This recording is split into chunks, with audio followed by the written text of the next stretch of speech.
ሀራምቤ ሬዲዮ 98.7 በደቡብ አፍሪካ የሚኖሩ የውጭ ሀገራት ዜጎችን በተለይም ደግሞ ሰነድ የሌላቸውን ስደተኞች ከሀገር ለማስወጣት ያለመውና እስከ ሰኔ 23 ቀን 2018 ዓመተ ምህረት ተሰጥቶ የነበረው የጊዜ ገደብ መጠናቀቁን ተከትሎ በሀገሪቱ በሚኖሩ ኢትዮጵያውያን ላይ የተጋረጠው የህልውናና የደህንነት ስጋት አሁንም እንደቀጠለ ይገኛል። በያዝነው የፈረንጆቹ ዓመት በሀገሪቱ የሚካሄደውን የአካባቢ ጥበቃ ምርጫ ተከትሎ የሚነሳው የፖለቲካ ትኩሳት ደግሞ ጉዳዩን እጅግ ውስብስብ ያደርገዋል። ይህም በስደተኞች ላይ ከፍተኛ ስጋትን ደቅኗል። በደቡብ አፍሪካ የኢትዮጵያውያን ማህበረሰብ መሪዎች እንደሚያመለክቱት ከሆነ በአሁኑ ወቅት በሀገሪቱ የኢኮኖሚ መዳከምና የስራ አጥነት ችግሮች ቢኖሩም አንዳንድ የአካባቢው ኦፕሬሽን ዱዱላ የተባሉ የቪጂላንቴ ቡድኖች ግን ችግሩን በሙሉ ከስደተኞች ጋር በማያያዝ ጥቃቶችን እየቀሰቀሱ ይገኛሉ። በዚሁ ጉዳይ ላይ በደቡብ አፍሪካ የኢትዮጵያውያን ማህበረሰብ ፕሬዝዳንት የሆኑትን አቶ ዮሐንስ ሀቢብን አነጋግረናቸዋል። አቶ ዮሐንስ ከጣቢያችን ጋር ባደረጉት ቆይታ በአሁኑ ወቅት በተለይም ታውንሺፕ በሚባሉ አነስተኛ ከተሞች ውስጥ በንግድ ስራ ላይ የተሰማሩ ኢትዮጵያውያን ላይ እየደረሰ ስላለው ጫና እንዲህ ይላሉ። አሁን ያለንበት ወቅት ቀላል ወቅት ላይ አይደለም ያለ ነው። ምክንያቱም ያው ምርጫ በመጣ ጊዜ ሁሌ አዳዲስ ነገሮች ይነሳሉ። እንደሚታወቀው እዚህ ሀገር በዚህ አመት ሎካል ኢሌክሽን አለ። ቀን ተቆርጧል። ያውም ኖቨምበር 4 በፈረንጆች ማለት ነው። 4 አመት እንዲህ እየጠበቀ የሚመጣ ችግር አለ። ያው ምንድነው አሁን በዚህ የተወሰኑ ማርች የሚባል ግሩፕ ቪጂላንት ግሩፕ ተነስቶ ስደተኛ መውጣት አለበት የሚል ያው አጠቃላይ ስደተኛው ነው። ከስደተኛውም ደግሞ አንዶክመንትድ የመኖሪያ ፈቃድ የሌለው ስደተኛ መውጣት አለበት የሚል ነገር ይዞ ነው እየተንቀሳቀሱ የነበሩት። ቀን ቆርጦ እስከ ጁን 30 ነበር የተባለው። ምክንያቱም እንግዲህ ስራችንን ኢኮኖሚያችንን በእነዚህ ሰዎች እየተመዘበረ ነው የሚል ሀሳብ ትምህርት ቤቶች ሆስፒታሎች ተጣቧሉ። የሚሆንበት ምክንያት ይሄ ህገወጥ ስደተኛ እንደገና ያው አገልግሎት ማግኘት የምንችለውን እያጣበቡ በእነሱ ምክንያት ችግር እየደረሰ ነው ብሎ ነው አንድ። ሌላኛው ደግሞ ያው ወንጀለኞች ያው ወንጀል የሚሰሩ ከዚህ ውስጥ ነው ብሎ ነው በቃ ያው አንግቦ እየተነሱ ያሉትና ኢትዮጵያውን በተመለከተ የኛ ደግሞ ትንሽ ለየት የሚያደርገው ታውንሺፕ ላይ ነው የኛ ህዝብ ያለው።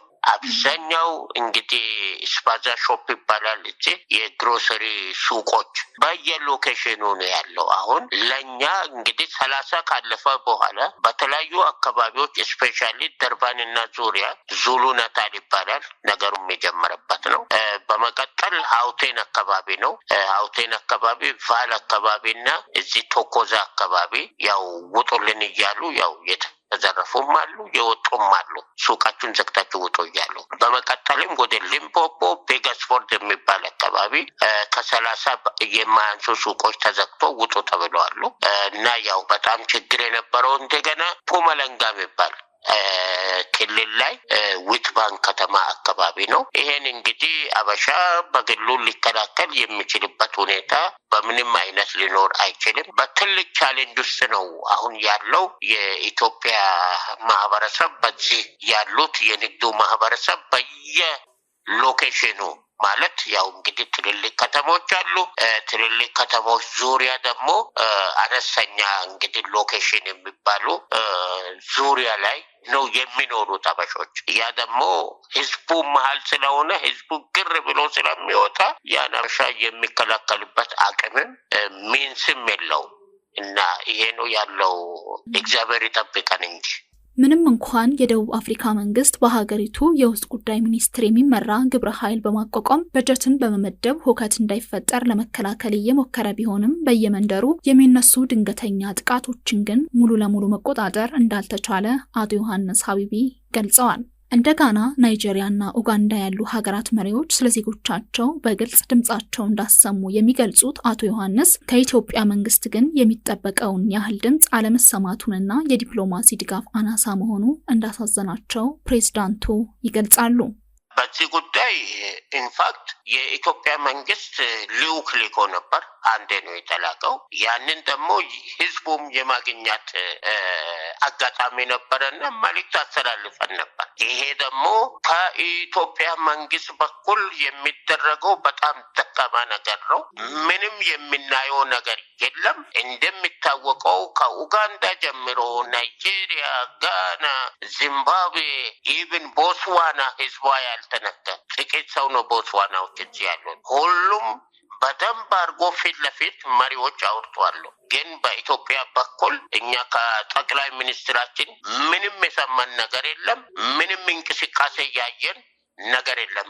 ይሄ ያለው ስደተኛ ህዝብ ስለሆነ ያው ኮንቬንሽን በሚፈቅድ ሁኔታ ነው ኤምባሲ ለዜጎቹ እዚህ ከስደተኛው ጋር እያወራ ሊሄድ የሚችለው። እኛም ከኢትዮጵያ መንግስት ጋር ኮንቬንሽኑ በሚፈቅድ መሰረት ነው እዚህ ያለው ስደተኛ ነው፣ የኢትዮጵያ መንግስት ነው። ያው የኢትዮጵያን እንግዲህ ከዛ ሸሽቶ የመጣ ሰው ነው፣ የፖለቲካ ችግር ያለበት ሰው ነው እና ያ ነገር ስላለ እኛም ኮንቬንሽኑን ጠብቀን ኮንቬንሽኑ በሚፈቅድ መሰረት ነው የምንሄደው። ቀጥታ ብዙ ነገር ከኢትዮጵያ መንግስት ጋር ይሄ ማህበር የሚያረቅ አይደለም። በእርግጥ እዚህ ሀገር ያለው ህዝብ በልማት በኢትዮጵያ ልማት ህዳሴ ግድብ ጀምሮ ከሀቅ አገሪቷ ችግር ላይ ሰሜን ጦርነት ላይ ይሄ ፊት ለፊት እንግዲህ ያው ተፈናቃዮችን በተመለከተ ይሄን ሰፖርት ሊያደርግ ብዙ መስዋዕትነት የከፈለ ማህበረሰብ ነው እዚህ ደቡብ አፍሪካ ያለው። ግን ያው ይሄንን በመንግስት ደረጃ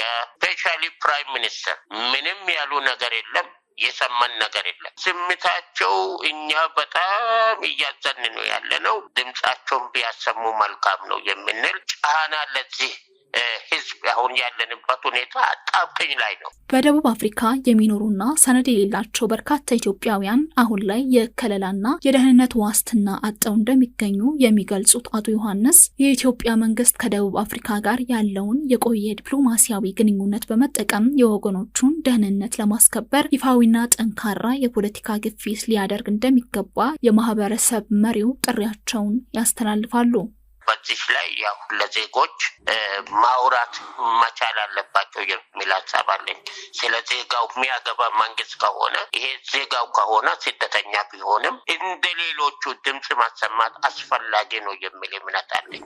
በጉዳዩ ላይ ተጨማሪ ማብራሪያ ለማግኘትና በመንግስት በኩል እየተደረጉ ያሉ ስራዎችን ለማካተት ለውጭ ጉዳይ ሚኒስትር ቃል አቀባይ አምባሳደር ነቢያት ጌታቸው ተደጋጋሚ የስልክ ጥሪ ሙከራ አድርገን ስልካቸው ጥሪ ባለመመለሱ ምላሻቸውን ማካተት አልተቻለም። አድማጮች ምላሻቸውን እንዳገኘን የምናሳውቃቸው ይሆናል። ሆኖም ሚኒስትሩ ከዚህ በፊት በደቡብ አፍሪካ ለሚኖሩ ኢትዮጵያውያን ባወጣቸው መግለጫዎችና ማሳሰቢያዎች በስፍራው ለሚከሰቱ የጸረ ስደተኞች ጥቃቶችና ለእስር ለተዳረጉ ዜጎች ፈጣን የከለላና ጥበቃ እንዲደረግ መጠየቁ ይታወሳል። ሀራምቤ ሬዲዮ 98.7